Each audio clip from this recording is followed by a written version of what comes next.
curriculum vitae. I just wanted to say, now since we're doing this whole Rico thing, I think I'm going to do the accents for possibly the rest of the show. I love it. This is awesome. This is awesome.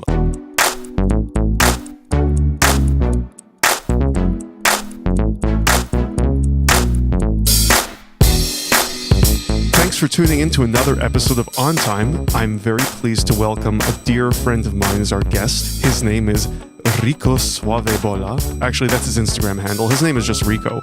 His Instagram is really awesome if you've ever seen it. He is a watch lover that has an incredible CV or incredible resume when it comes to his involvement with the industry. And you might be surprised to hear a lot of what you're going to hear. So, Rico, welcome. Thank you guys both for having me, and thank you to everyone else that could make it here today. Oh, yeah, of course. I know that we've had lots of discussions about what the retail end of the watch industry is like. And I know a little bit of it because I worked in retail as well when I graduated from college with watches. But you have a different set of experiences because you've worked directly for manufacturers and for huge ADs. And we'd like to hear more about this because I think that you're going to give us quite a lot of insight. I don't know about that. You know what? He's been hyping you up for a bit. No pressure. Oh my goodness. No pressure. And too much pressure. A lot of the times when we talk to people, I know a little bit about those people. And, I kind of have a little bit of an idea as to what we're going to talk about. But I am extremely excited because I have no idea who you are. And I try to actually keep it that way. I think there's very few people that know that I've worked in the retail industry for watches. And I've been in retail for over 30 years, but in the watch business in particular for over the last 2 decades.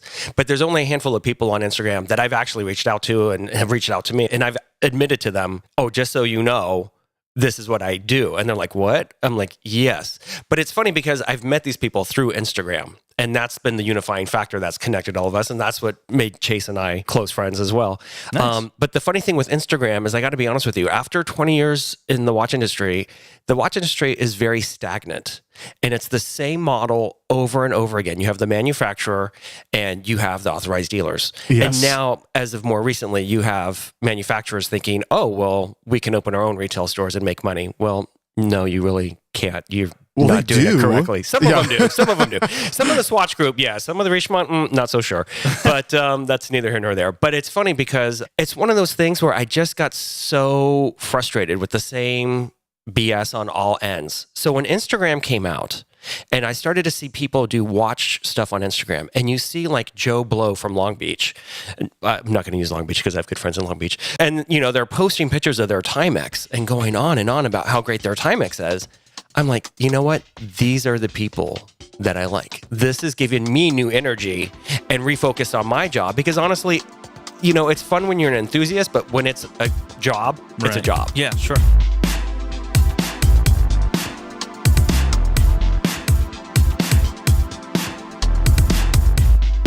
Rico, I have a question for you. Sir. Tell us a little bit about how you got started in the watch world. Because there are obviously many different career opportunities. What made you go into the luxury world of watches? Completely a fluke. I had graduated college. I grew up in the Bay Area, and I went back east for school, and I was getting ready to move back to the Bay Area, and my sister had moved to Atlanta. And my mother went down to visit her, and she said, before you move back to the Bay Area, I really think you should go check out Atlanta. It's an amazing place. And it really was. When I lived there in the early to mid 90s, it was like New York in the 1950s. I mean, it was just a very beautiful area. Oh, wow. And so I moved down there. Before I moved down there, I went down there to visit for a weekend. And I called my mom, like, you're absolutely right. I'm moving down here. So my sister went and got us an apartment. And I moved down there and we moved in together. Of course, I had no job. And my sister was working as a stewardess, flight attendant for young people. And, and she took a part-time job at a jewelry store, which was part of a large chain. And it was so funny because the night I moved down there, we went out to dinner with a bunch of people, and a lot of them were from the jewelry store. And they said, so what are you doing? And I said, well, nothing. I literally just moved down here, no job, no nothing. We have hiring and we have openings. Can you come tomorrow and interview? I'm like, of course. And literally the next day I went down there. I think I was the only one that showed up in a suit. and I got the job working at the jewelry store. And again, we were part of a large chain. We had 5 stores in Atlanta, 22 stores in Florida.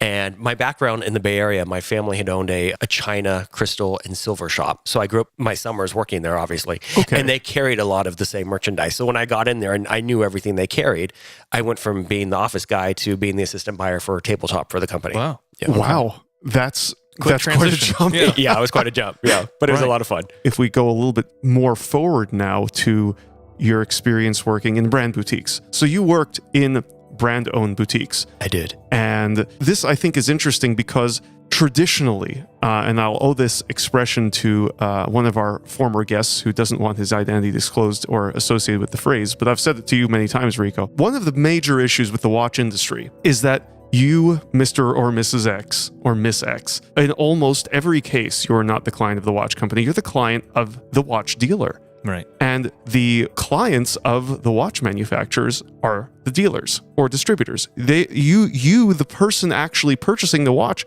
you're not their customer. So ultimately, you're not their problem. They don't care about you. They want the ADs to buy the crap from them, and then it's the AD's problem to get rid of it. I know That's this the sounds traditional model. Yep. yeah. So Absolutely. and Rico, I know we've discussed this a million times. So keeping that in mind. Now, you mentioned before, the companies thought, well, we're going to open up our own. So now we have a situation with that in mind that they've opened brand boutiques. So now they can potentially sell directly to you. So this is amazing if you think about it. For the watch company, they can make multiple times more because the traditional model is, let's just take a watch with an MSRP of $10,000. A watch with an MSRP of $10,000 costs your AD in most cases $5,000, sometimes $6,000, but let's just use a simple half model since that's usually how it works. Typically Keystone, you're right. MSRP of $10,000, your AD bought it for $5,000. Now, if your AD bought it for $5,000, that means who sold it to them? Well, if it's sold by a distributor, the distributor probably bought it for $2,500 from the watch manufacturer. So that means the watch manufacturer sold the watch for $2,500 to the distributor sells it for $5,000 to the AD tries to sell it for $10,000 to you. That also explains why watches depreciate so quickly, because there's a huge margin that just evaporates once you buy the watch from the AD. Absolutely. So bearing that in mind, you have the model now where essentially they've removed the AD and possibly even the distributor, although we'll assume the distributor is still in play here for the brand boutiques. They're making twice as much money. So on the $10,000 watch, they're actually getting $10,000 instead of $5,000. But here's the interesting thing. Even though their profits have increased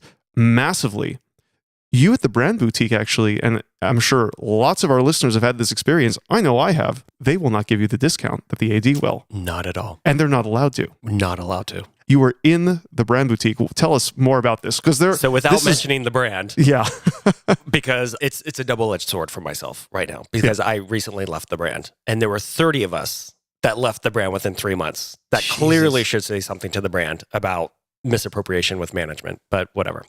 And I don't want to sound like a disgruntled employee, because I'm not. I still love the brand. I still wear the brand. I still promote the brand. I still like their pictures on Instagram. The one thing they do right is manufacture watches. The one thing they did wrong was working in the retail sector and hiring some psychopaths to try to run it, because that was like a last-ditch resort for them, because they didn't know what else to do.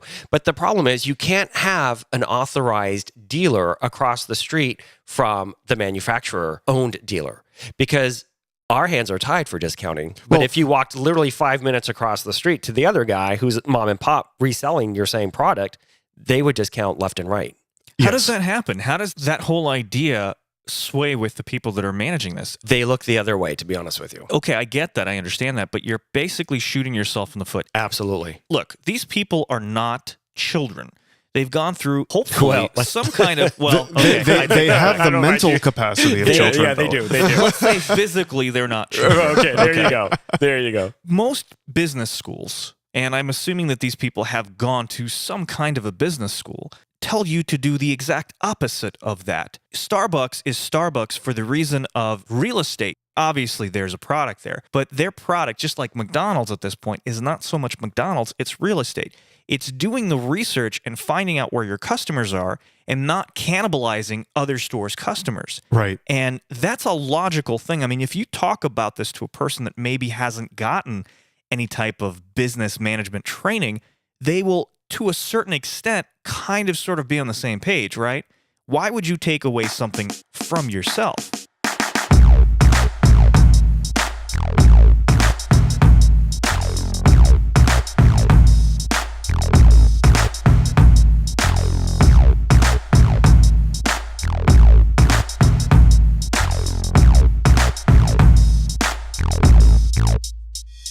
Working for Richemont was very interesting. As I've mentioned, we're all under the same umbrella, but there's so much competition between the brands. And you see this every year, especially show its ugly head at SIHH. Oh, So, sure. you know, and the next year's SIHH starts literally 5 minutes after the last SIHH ends. I mean, it's such a year-long, difficult process for every company. And so it's funny, having worked in this industry for so long, and seen it from the other side, from the manufacturer point of view. You see these big watch companies, and every year it's about how they're going to outdo each other. They're all under the same umbrella, but they're all going to outdo each other, right? So you have like Roger Dubuis coming out with, you know, we're going to have a triple tourbillon, blah, blah, blah, blah, and it's going to be do-do-do. And you're like, oh, that's amazing. And then someone else will say, oh, but we're doing, you know, this petrified turd case with a special constant force tourbillon. And you're like, oh my God, that's great. So it's a piece of shit from out the door. Great. Okay. And then you have like somebody from, you know, XYZ brand. They're like, we're going to do this perpetual calendar and you'll never have to adjust it. And it has a slice of a meteorite and blah, blah, blah. So you're like, wow, this is amazing. And then SIH comes and you're like, holy shit, these people have really outdone themselves. You really see some amazing things and you feel really good about it. Okay. But then what happens? Basel comes along a couple months later, which is really the biggest show in Switzerland. And then you have Rolex and they come out and they're like, this year we're doing a bezel in blue and black. And people go fucking nuts. And you're like, wait a minute, what about our complications that are so unique to watchmaking? Right. People don't even talk about it. They talk about the black and blue bezel. So the reason I bring this up is because even though I have a few Rolexes and I love them, I actually, working in the industry, learned to hate and despise Rolex because there's nothing innovative and new about them, but I just like them anyway. But after I've come to realize, you know what? They don't need to chase us. Maybe we should be chasing them. Maybe we should be doing something just innovative like that. Change the fucking ceramic bezel to a different color. That seems to be what the mass market wants. And that's what they're doing now. Right. If you look at the last few novelties that have been released Sure. from who knows where, Right. It's like, oh, we have a new dial color. We have a new bezel. Come on. That's not new, especially when it's a color you've used before. Yeah. Look, variety is the spice of life, right? And if you don't like a particular Rolex because it doesn't look the way that you want it to, now you have an option, and now it does, and now you'll buy it. We talked about your history with boutiques. You guys did sell watches. We did. We sold quite a few. Quite a few, right? Quite a few. You don't know the numbers of, let's say, the competitor down the street. You don't. Maybe you do. Did you sell as many, if not more? I honestly believe that they were selling more than our particular one, but they were a multi-brand store. So Got they it. were selling more than just our product. I know exactly what they were selling from us because we shared customers. Got it. They were around before our store came into play. So a lot of the business that we got were people that already previously shopped with them and would keep playing us back and forth. And that's how I knew that the parent company kept lying to our boutique Interesting. about certain exclusives that were boutique exclusives that were never arriving to our store. They would always go across the street to the authorized dealer. And so my argument would be like, who's sending this to them? Where are they getting it? And of course, corporate office would be like, oh, I do not know. This is very strange. I don't know. But these are the same fucking people sending it. So, you know, they wanted to wash their hands of it, but it's because they would already have deposits for the sales, Sure. you know, and they had their own established clientele. Like I said, they were there a lot longer. We did very well with Chinese. Unfortunately, the Chinese market has changed Big time. greatly over the last 2 years. That was before the crackdown in corruption.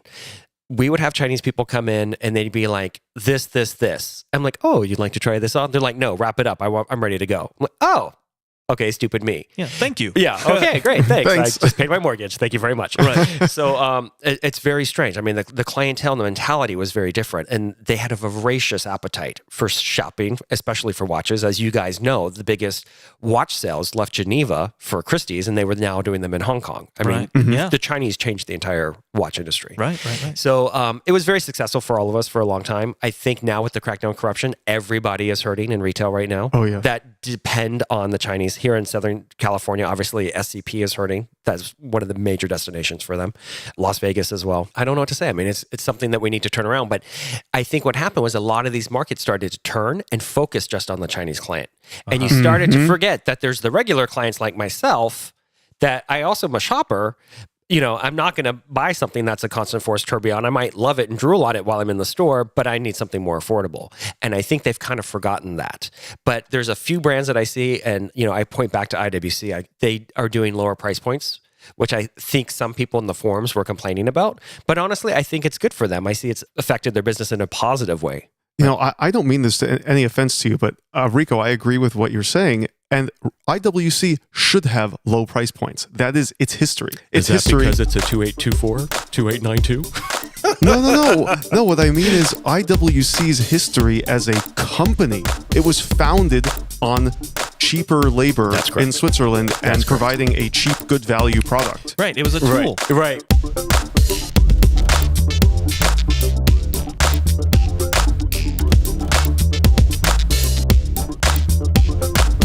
Why would someone go to you versus the AD and still buy from you, even though you couldn't discount? So I think it's a mental thing. I think it's in people's mind, like, I'm getting a better watch because it's coming directly from them versus it's gone to the authorized dealer. Maybe it's been sitting around the authorized dealer. I don't know who's been touching it. Right. It's funny because a lot of my coworkers would say, I would just laugh because people would buy it. They'd be like, well, this is coming to us direct from the manufacturer. It's from their hands to yours. The one across the street, who knows how many hands that's been through? Right. Who gives a fuck? It's the same damn watch. But I mean, there is that sense of doubt that you put in people's mind, and they're like, "Oh yeah, I better get from the manufacturer." I got that line too. I gotta tell you something funny. I'm working in the boutique, and this guy comes in, and I swear to God, I think the guy's homeless. He is wearing very dirty clothes. His hair's disheveled, and he smells like a fucking hot dog. Clear sign of homelessness, right? Yummy. So he comes in the store, and our store had a lot of props. So he's playing with all the little props, and I'm just like, oh my God, are you fucking kidding me? So the security guard comes up, he's like, hey, I think this guy's homeless. I said, yeah, me too. He's like, I'm gonna throw him out. I'm like, no, just he's not harming anybody, just fucking leave him alone. So the guy's playing with the props, and then he's just staring at the watches in the watch case. And so finally, after like 5 minutes, I'm like, okay, I have to be a nice guy. I greet everyone, and we greeted him when he came in, obviously.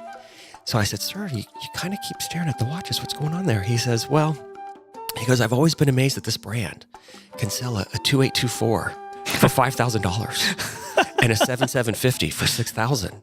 And I'm like, in my mind, I'm like, this fucker's not homeless. Like, how would you know that if you were homeless? Or he's homeless, or it's his first day of homelessness. Yeah, I don't know.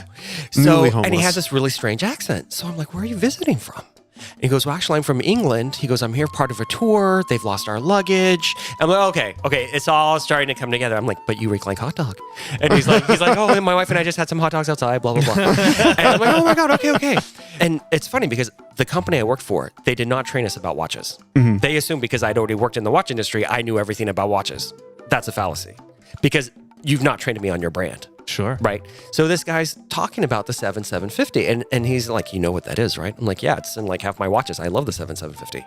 I said, a lot of people put down ETA. I actually like ETA. I've worked in the business long enough. You can't destroy it. Mm-hmm. And he's like, well, that probably only cost you guys $5 for that movement. And I was like, excuse me? And he goes, yeah, this came out in 1974 in the Val d'Ajou, which is why it's shortened to Valjoux. He's like, yeah. He goes, I was reading they produce so much of these on these high-tech computers today that companies like Richemont and Swatch probably get these for $5 a movement. And I'm like, what? Like, I've been in this industry forever and I've never thought about it. But here's the reason I bring this up. There was another brand I worked for before this. And one of our movements was the Valjoux 7750. Okay. So when you would bring in your watch for repair, we would send it off for repair. And when it came back, the service sheets were always very vague. I always wondered why, because I'd worked at many watch companies where the sheets are full of what exactly has been done to the watches. Right. And this company was always very vague. Watch is now in good standing order. Everything is fine. Okay. But what did you do? Everything's fine. Okay. So I realize now this guy's probably right. We just charged you $200 for a repair, but we just swapped out a $5 7750 Valjoux for this.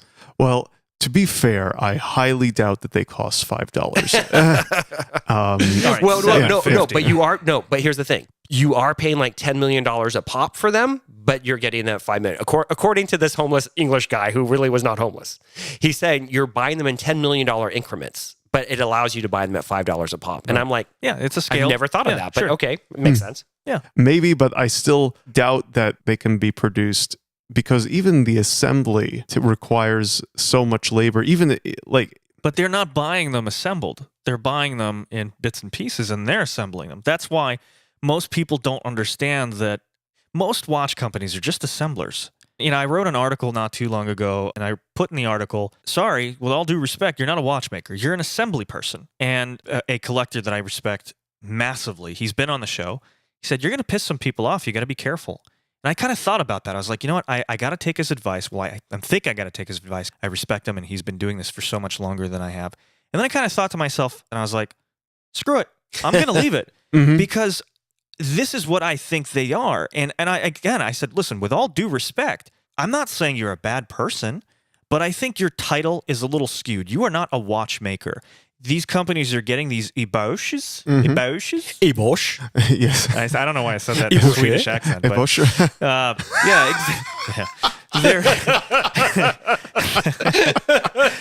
they're Sorry, chef. No, it's okay. They're getting these. It's like a Lego set, right? Yes. They're getting them. They're decorating them. They're putting them together, and then boom, you have a watch. Yes, but that's not to say. And so, because we brought this up, I just have to mention the assembly does matter. You can take the same pile of parts, and depending on how well they're finished and how well they're assembled, and if there are improvements, because there are some improvements that are sometimes made depending on the manufacturer. Correct. You have a dramatically different performance in the end. But you start with the same base. It's like, look at Rolls-Royce, right? Mm-hmm. Rolls-Royce, the Ghost, is a glorified 7 Series. Yes. If you drive in a Rolls-Royce and then you sit yourself in a BMW 7 Series, you feel like you went from a BMW 7 Series to a Honda Civic because it's different. It's constructed. You're absolutely right about that. Mm-hmm. But you still have a 7 Series base. And a Valjoux 7750 is still a Valjoux 7750. And they sell them in different increments. So you have the base 7750. Yes. Then you have top, then elaborated, and then chronometer standard, if I remember this correctly. ETA in general, I think, has I brought 4. that up looking at Chase because I knew this would see he's salivating, just getting ready to tell us. The gears are turning. I know, right? He's like a dog. The ears perked up. I was like, what? Go ahead. So in general, I think ETA has either 3 or 4 levels of execution, but we can leave off the bottom level. And I believe it's either there's elaboré, so elaborated, top, and then chronometer. And actually, from what I remember, top and chronometer are identical. It's just that the top is not certified, whereas the chronometer is. Rico, unfortunately, we're running out of time here at On Time, and I wish I could sit here and talk all afternoon with you, but we're going to have to bid adieu or adios to Rico. Or adios, Suave. either one. Adios to Rico Suave Bola. Oh, so sexy. I love it. Mike, I'm so glad I got to see you finally. Been Likewise. big fan of yours for a while. Chase, I always talk to all the time, so I love this guy. He's like half my age. He could be my son, actually. I think you were born around the time I had a kid born. I just should edit that out later. But you know what I love about Chase? You and I were talking about this, and Chase, I was at dinner the other night with somebody that knows you too. And we're saying the same thing. You know fucking everything about everything, but you don't act like a know-it-all. And that's why I like hanging out with you, because you could be my son. And I've learned so much shit from you over the last 2 years. And it's funny because working in some of the boutiques, like I just said, they don't train us. There's certain customers I would have, and I'd be like, hey, you know what? I think we've had a good friendship here today. Can I have your phone number or your email? Because I might need to ask you some questions in the future. You would have been that guy. I would have called every 5 minutes if I had that. Like, dude, tell me about this watch. I'm trying to sell it. What do I need to know? Because you do, and Mike is very educated as well. But I've known you for quite a while, so it's like it's fantastic hanging out with you guys. I'm so I just want to incredibly sit glad. and watch you two talk. That was more fun. Oh well, you can hear us talk quite often. Right. I do. I'm gonna respectfully decline that request. Quite frankly, because I think I'm kind of tired of hearing myself. Oh no. I'm tired of hearing myself as well. Thank you very much. You are dead on with Chase. He is the walking watch encyclopedia. He is. So, Rico, thanks so much for joining us. If you are looking for Rico, which you should, as we always say with all of our guests, his Instagram, voice or no voice? Voice. Okay. Definitely voice. At Rico Suave Bola. That is so good. That is it.